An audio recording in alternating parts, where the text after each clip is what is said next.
Want to upgrade your webcam quality without buying a new one? Good news! You can use your mobile phone as a webcam for your Windows PC using a free app called SplitCam.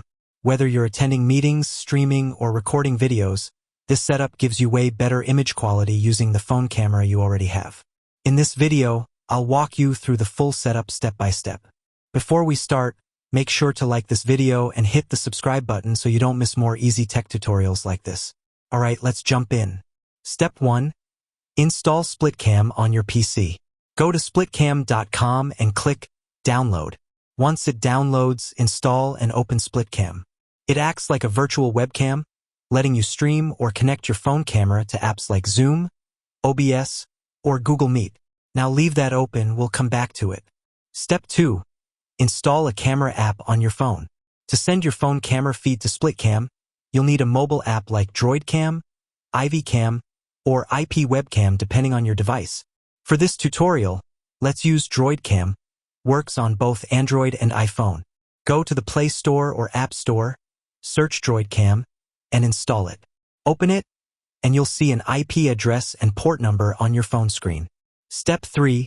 Connect your phone to your PC. Now, go back to your PC and download the DroidCam client from dev47apps.com.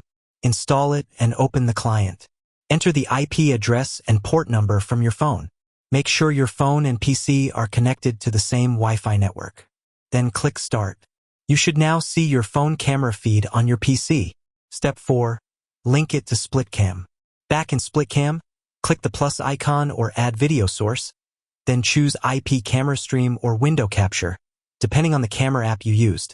Choose your feed from DroidCam or IP Webcam, and boom! Your phone feed now runs through SplitCam. SplitCam also lets you add overlays, switch scenes, and use the feed in other programs like OBS, Zoom, Skype, and more. Just select SplitCam Video Driver as your webcam in those apps. If this helped you turn your phone into a high-quality webcam, give the video a like and don't forget to subscribe. We've got more creative tech hacks and tutorials coming up. If you found this video helpful, give it like and hit subscribe button and press bell icon for more tech videos like that. And if you faced any issue, you can comment down in comment section. I will help you. Thanks for watching and see you in the next one.